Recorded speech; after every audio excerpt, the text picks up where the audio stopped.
Good morning, good afternoon, and good evening to everyone who joins us from around the world. We're so glad you're here. This is Andrew and Renee. Welcome to the Stack series. Today we are exploring randomness.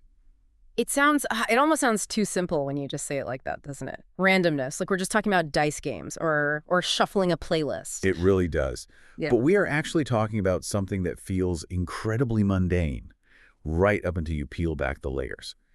I have to admit, when we first looked at the stack of research for this discussion, we're talking papers on quantum physics, Linux kernel code, crazy stories about lottery hacks.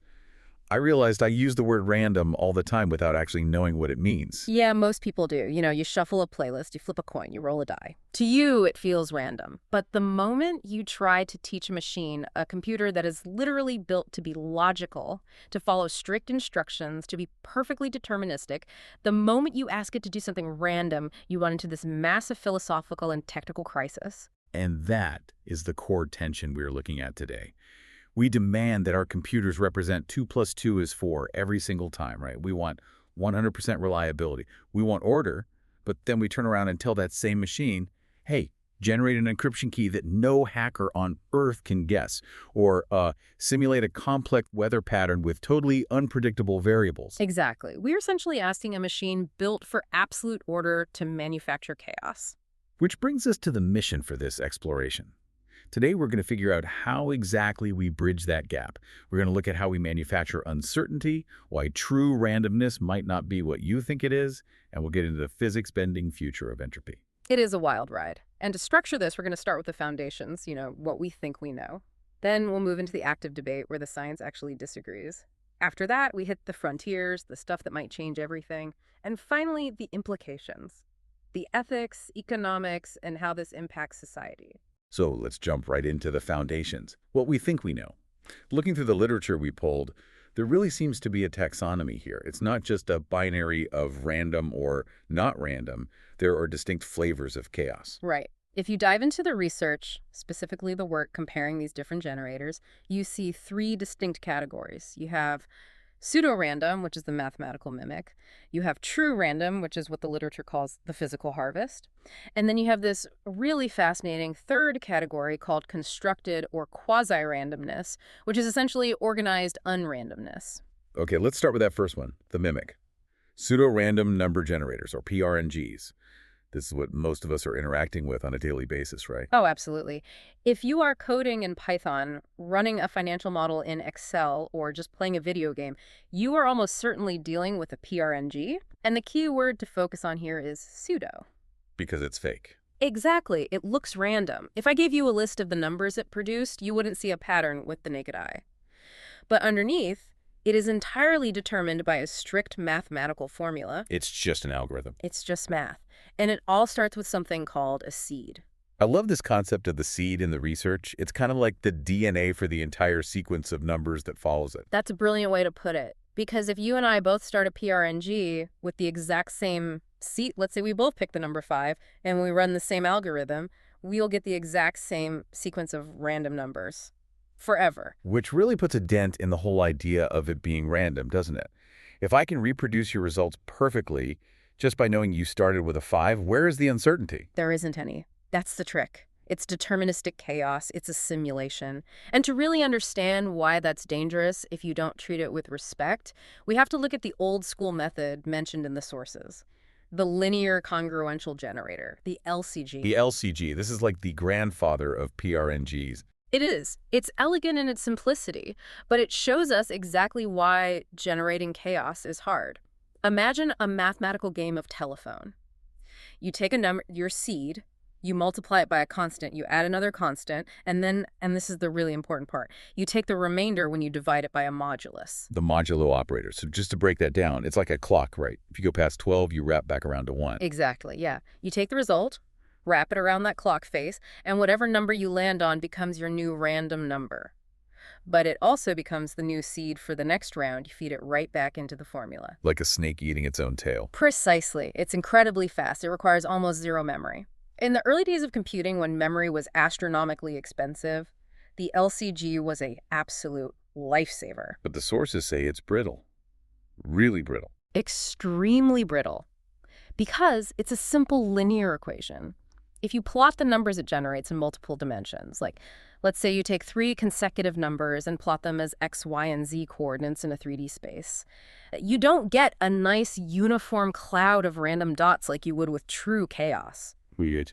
You get planes. Yeah. You get these rigid, visible lines and layers in the 3D space. The randomness literally falls apart when you look at it from the right angle. If you know the math and you just see a few numbers in the sequence, you can reverse the equation and predict the entire future of the sequence. It's like seeing a few cards in a deck and suddenly realizing the whole deck is just sorted by suit. Yes.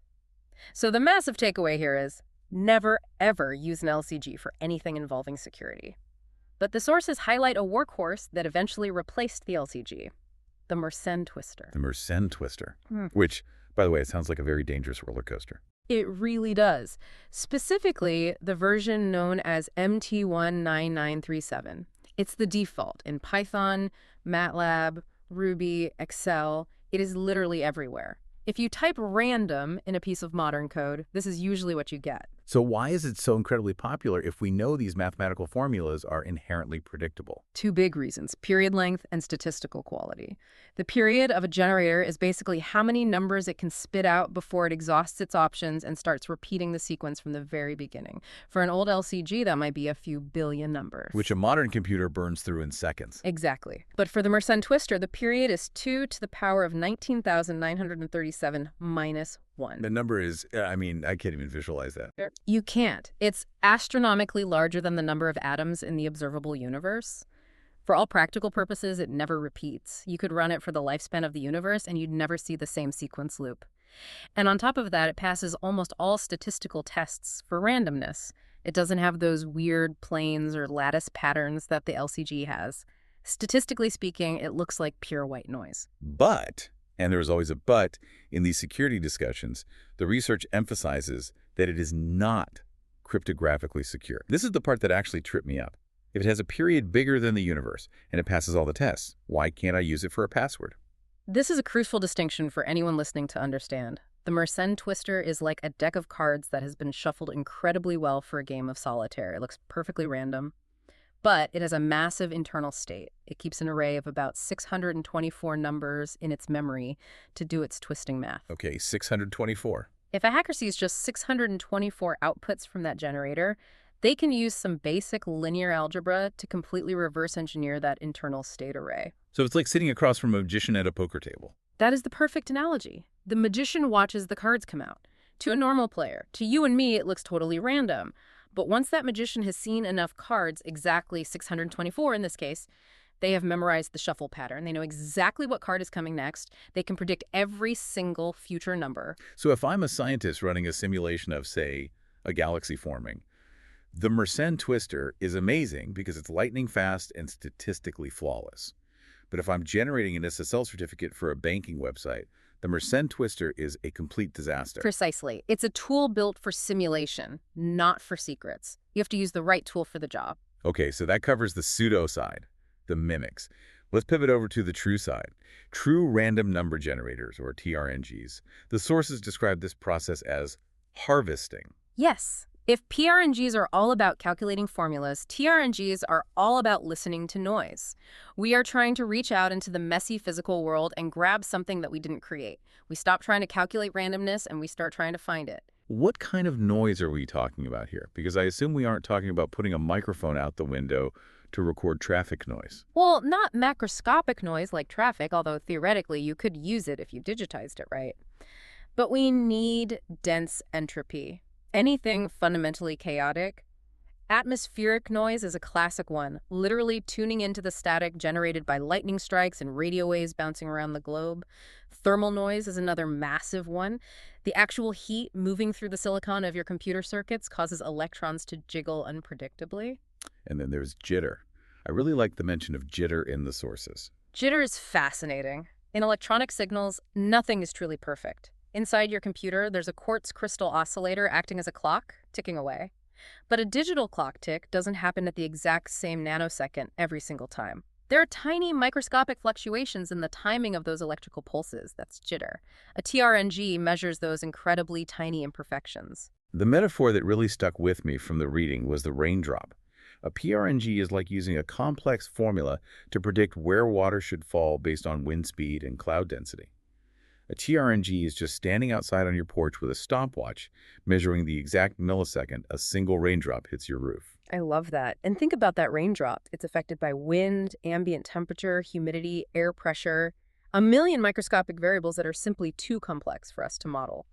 So from our perspective, it is true randomness. It's completely unpredictable because the system producing it is overwhelmingly complex. So we have the mimic, our PRNGs, and the harvest, our TRNGs. But then the taxonomy threw out this third category that honestly confused me at first: constructed randomness, or quasi-randomness. The sources call them low discrepancy sequences. This is where the math gets really beautiful because it completely challenges what we assume random should actually look like. Right, because the source brought up the clumping problem. Yes. True randomness is incredibly messy. Let's say you take a handful of raw rice and you just throw it on the floor. Truly random toss. What happens? You get piles, you get some rice grains overlapping and touching each other in one corner, and then you get big empty patches of tile where nothing landed at all. Exactly. Real randomness has clusters and gaps. Just look up at the stars in the night sky. They aren't perfectly evenly spaced out. They are clumped together in galaxies with massive voids in between. Now imagine you are a scientist or an engineer trying to run a simulation. You want to test all the possible scenarios in a given system. Right. If you use true randomness to pick your test points, you might accidentally test the same basic scenario 3 times because of a clump, and you might completely miss a whole other possibility because of a gap. So you're wasting expensive computing power testing the exact same thing over and over while remaining totally blind to other parts of the problem. That just sounds inefficient. Yeah. It is remarkably inefficient for certain types of heavy math. So, to fix this, you use constructed randomness, quasi-random sequences, things like the Sobel sequence or the Halton sequence mentioned in the papers. These are algorithms specifically designed to be anti-clump. They are technically deterministic, but their goal is to fill the mathematical space perfectly evenly. So instead of throwing the handful of rice across the room, it's like I'm meticulously tiling the floor. I'm placing 1 grain of rice on the center of every single tile. Yes, it ensures absolutely perfect coverage. It's not random in the sense of being unpredictable. In fact, it's actually hyper-predictable in its structure. But for massive mathematical simulations, like Monte Carlo integration, it is vastly superior. It converges on the correct answer so much faster because it covers the entire possibility space without leaving gaps. It is, ironically, smoother than actual randomness. All right, so we have the mimic for speed, the harvest for secrets, and the constructed for coverage. That is a really solid foundation. But now I want to get into the active debate, the drama. Because apparently, even in the dry world of computer science, people really love to fight. Oh, you mean the entropy wars? The Linux entropy wars. Specifically, the battle between /dev/random and /dev/urandom. The sources paint this as one of the most vitriolic, longest-running arguments in coding forums. It really was. It spanned decades. And the crazy part is that it stems from a fundamental misunderstanding of how physics and math interact. This is arguably the single biggest myth in the history of computer security. Let's set the scene for the listener who maybe isn't a hardcore Linux kernel developer. In Linux operating systems, you have these 2 special files that programs can read from when they need random numbers. And for the longest time, the standard advice was, if you need really secure numbers for cryptography, you must use /dev/random. If you just need fast, unimportant numbers, use /dev/urandom. That was the conventional wisdom. It was taught in university computer science programs. It was written into official manuals. And it was entirely based on this idea of an entropy pool. The operating system kernel collects all that environmental noise we talked about earlier, the mouse movements, the keyboard timings, the microscopic differences in hard drive spin speeds, and it throws all of that noise into a metaphorical pool. And the widespread belief was that /dev/random actually drains that pool, like a gas tank. Exactly. We call it the gas tank fallacy. The idea was simple. I have 500 bits of raw entropy in my pool. If my program requests 500 bits of randomness, the tank is now empty. I literally have to sit and wait for the user to wiggle the mouse or type on the keyboard to fill the tank back up. So /dev/random would actually block. It would just stop your program dead in its tracks and wait. It would completely halt, and this caused catastrophic performance issues. Think about a modern internet server. It's sitting in a rack in a freezing cold, dark data center. There is no mouse attached to it. There is no keyboard. No human is ever interacting with it directly. It has extremely few sources of physical entropy.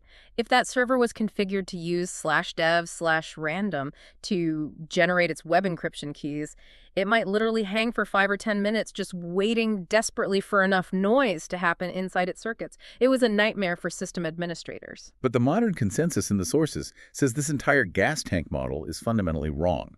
This is the part that felt so counterintuitive to me at first.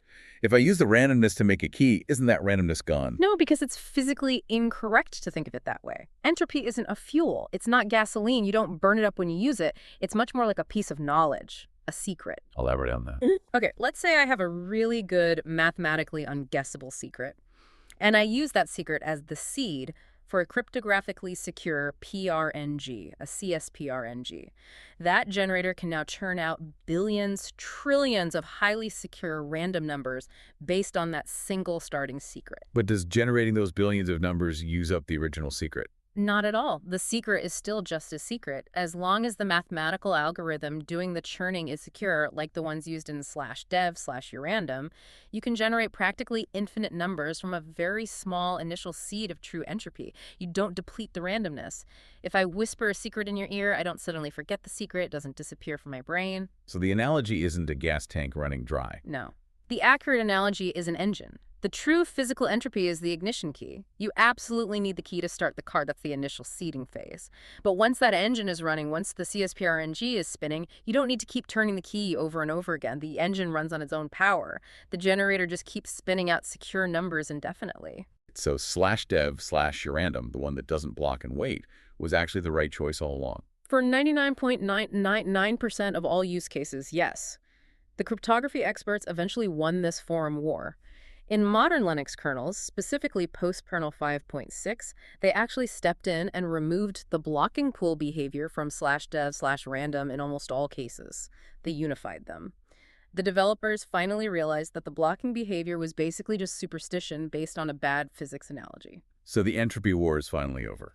Mostly, yeah. The only single moment where this distinction still matters is the very first fraction of a second when a computer boots up. If it literally hasn't gathered any entropy yet, meaning the ignition key haven't been turned for the very first time, then you cannot generate secure numbers.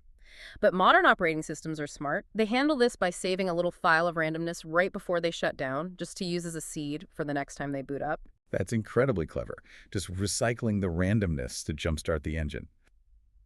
But speaking of things that definitely shouldn't happen, we have to talk about the scandal.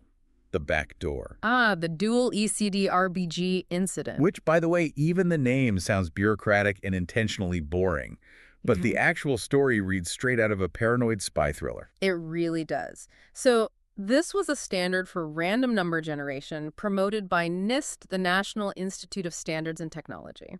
It was supposed to be the absolute gold standard for the industry. It relied on elliptic curve cryptography, which is mathematically very robust. But there was a catch hidden in the math. A massive catch. There was a set of constants, basically default starting numbers, that were hard-coded into the algorithm. And independent cryptography researchers started poking at it and discovered that these numbers were suspiciously mathematically related to each other. They realized that if, and this was a big hypothetical if at the time, if someone out there held the master key to how those specific constants were originally generated, that person could predict the entire output of the random number generator. And when you say someone, the implication is the NSA. Exactly. For years, it was just a conspiracy theory among math nerds. But then the documents released by Edward Snowden happened.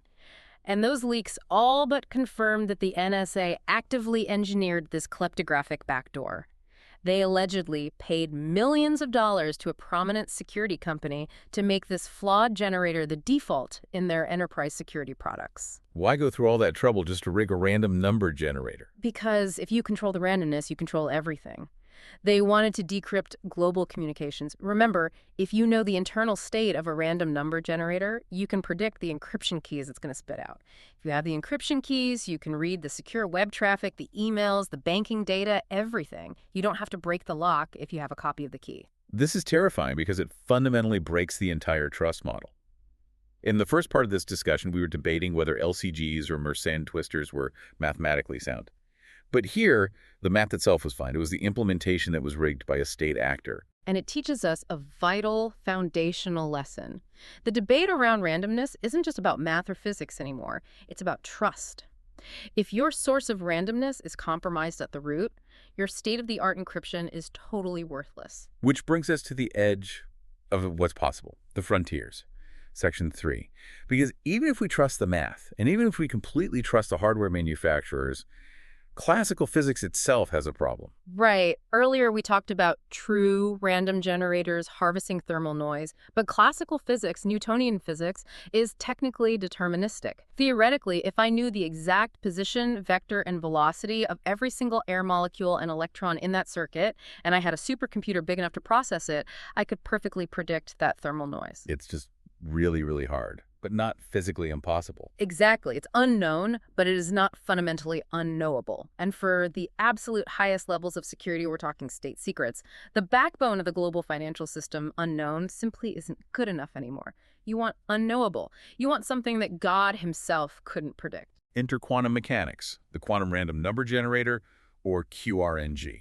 This is the ultimate paradigm shift. In quantum mechanics, unpredictability isn't just a lack of human information. It is a fundamental woven-in property of the universe itself. This brings up the beam splitter example from the Yes. research, right? Walk us through that, because it's fascinating. Sure. Imagine you have a tiny laser, a light source, firing a single isolated photon, one solitary particle of light. You fire it at a semi-transparent mirror, which is called a beam splitter. Now, when that photon hits the mirror, it has exactly a 50% chance of bouncing off and a 50% chance of passing right through. And classical physics says there must be some hidden variable deciding that, right? Like maybe the angle it hits or something inside the photon itself. That's what Einstein thought. But modern quantum physics, specifically proven by Bell's theorem, tells us absolutely not. There is no hidden variable. There is nothing inside that photon deciding, I will bounce or I will pass before it hits. It literally decides at the exact moment of impact. It is pure, unadulterated chance. Before it hits that mirror, the outcome literally does not exist in reality. That blows my mind every single time I hear it. The universe is literally just making it up as it goes along. It is. Reality is probabilistic at its core, and we can harness that. QRNGs use that exact quantum mechanism to generate binary bits. If it bounces, that's a 0. If it passes through, that's a 1. It is the ultimate true random. It creates fresh information out of literal nothingness. But the sources do mention that speed was a major issue with early quantum generators. Firing single photons one by one sounds incredibly slow. It used to be painfully slow. You had these massive optical setups in university labs, bolted to heavy vibration-proof tables. But the new frontier we are looking at is miniaturization. The sources discuss this breakthrough with micro-LED technology. Instead of bulky lasers, they are using spontaneous emission. What's spontaneous emission? It's another quantum effect where an electron inside an atom spontaneously drops to a lower energy level, and in doing so, it releases a photon. The exact microscopic timing of when that photon is released is fundamentally quantum and random. And they can measure this fast enough to be useful. Incredibly fast. We are talking gigabits of random numbers per second, and the technology is shrinking rapidly. We are moving toward tiny, cheap silicon chips that can fit inside a standard smartphone. So I could have a literal quantum physics experiment running in my pocket. Just to secure your text messages and your online banking. It's absolutely incredible how far we've come. There's also this concept mentioned in the frontier section, quantum entropy as a service, QES, which I have to say sounds like the ultimate Silicon Valley cloud computing buzzword. It totally sounds like a buzzword, but it solves a very real crisis, specifically the IoT problem. Think about a tiny smart thermostat or a smart light bulb. It doesn't have the electrical power or the space to run a local QRNG chip. It might not even have enough environmental noise to run a basic software TRNG. So instead of generating its own weak randomness, it connects over the internet to a massive, secure cloud server like the infrastructure companies like Anthropic are building.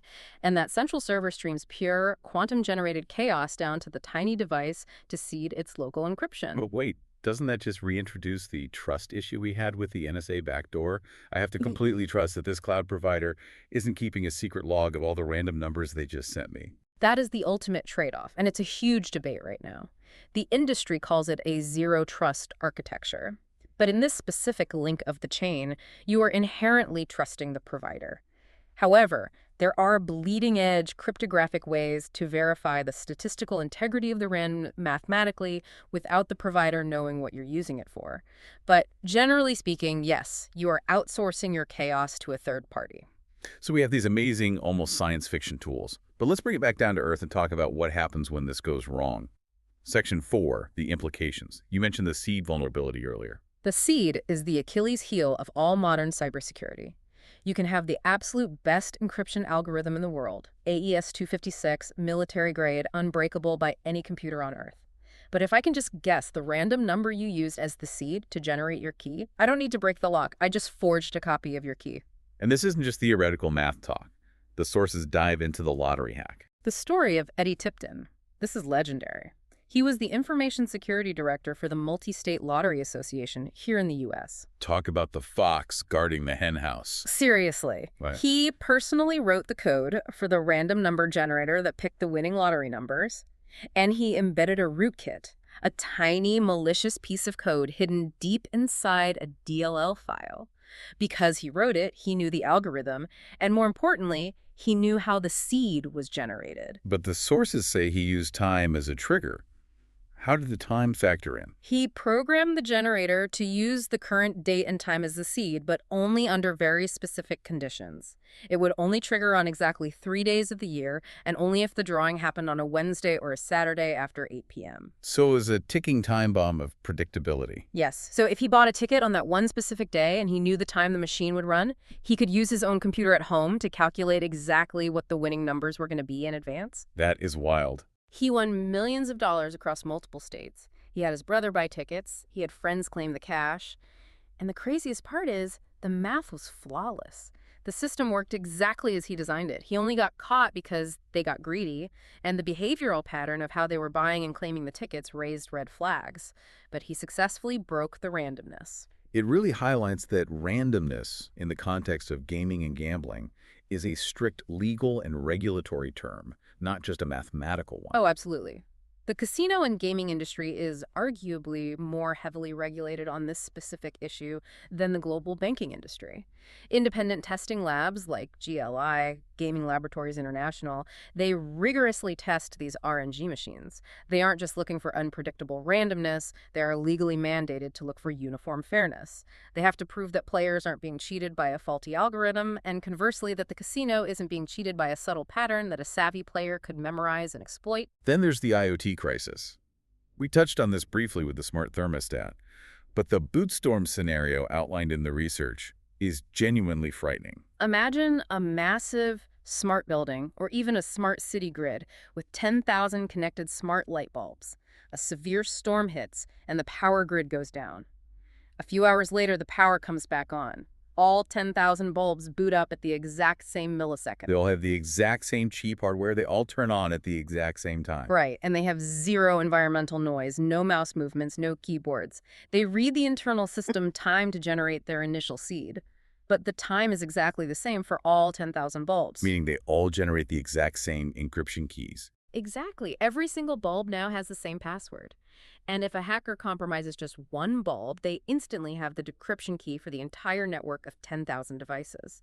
That is why entropy starvation in cheap embedded devices is considered a massive looming security crisis. This is exactly why cheap chip-scale QRNGs or network-fed entropy are so incredibly vital. We desperately need a source of chaos that is instant and totally unique to every single device, right at the moment of boot. It's fascinating how different fields require completely different types of random. The sources drew this really elegant conceptual triangle: the spy, the scientist, and the engineer. It's a fantastic framework for understanding this whole topic. Think about the spy. The spy only cares about unpredictability. They don't care if the statistical distribution of numbers is perfectly even as long as no adversary can ever guess the next number. They demand true random or quantum random. They deal in absolute secrets. And then you have the scientist. The scientist demands reproducibility. If I run a complex simulation of a protein folding to cure a disease, and I see a breakthrough result, I need to be able to run it again exactly the same way to prove to peer reviewers that it wasn't a computer glitch. So the scientist needs a PRNG. They need a deterministic seed they can write down in their paper. I used seed number 12345. And finally, the engineer. The engineer, specifically one doing structural optimization or rendering graphics, they want uniformity. They want that quasi-randomness we discussed. They don't care about military secrets or mimicking natural physics. They just want to test the structural integrity of a bridge design as efficiently as possible without wasting compute cycles. They want to tile the floor with rice, not throw it blindly. So it's definitely not a one-size-fits-all situation. Never. Using the wrong type of randomness for your specific field is a catastrophic error. Using a PRNG for an SSL key gets your company hacked and ruined. But using a TRNG for a scientific paper means no one can ever replicate your work, rendering it useless. It really forces us to step back and ask some massive philosophical questions. We're building these infinitely complex digital systems to manage our entire modern world, but they fundamentally rely on this chaotic force we barely even understand. The sources actually end with a profound philosophical pivot. Is the universe itself deterministic? That is the ultimate question, isn't it? If you firmly believe in classical physics, the worldview of Newton, and to an extent Einstein, you believe in a clockwork universe. Every action is just a reaction. Everything is cause and effect. If you had a computer big enough, you could predict the future with perfect accuracy. In that worldview, randomness is just an illusion created by our own ignorance. It's just a lack of data. But if you believe in quantum mechanics, Then the universe is fundamentally fuzzy. At the very bottom level of reality, at the scale of photons and electrons, there is no rigid cause and effect determining specific outcomes. There is only probability. The universe itself is constantly flipping coins. and by building these quantum random number generators, we are essentially taking our digital nervous system and plugging it directly into that fundamental fuzziness of reality. Exactly. We are actively harvesting the fundamental chaos of the universe to secure the order of our digital lives. I find that incredibly beautiful. It really is. We've gone from shuffling paper cards at a table to splitting single beams of light in a vacuum, all just to answer the simple question: pick a number between 1 and 10. And, more importantly, making absolutely sure no one else knows you picked 7. Exactly. Before we wrap up, thank you to all our partners, sponsors, and scholars who made this podcast and the research possible. We're truly grateful for your support. And to our listeners, thank you for being part of this journey with us. We hope you enjoyed today's discussion. If you did, be sure to subscribe and support us on Patreon. And of course, you can write to us in comments if a specific topic needed to be covered, which help us all to grow. Until next time, stay curious, keep learning, and let the search for wisdom guide you forward. Have a great day.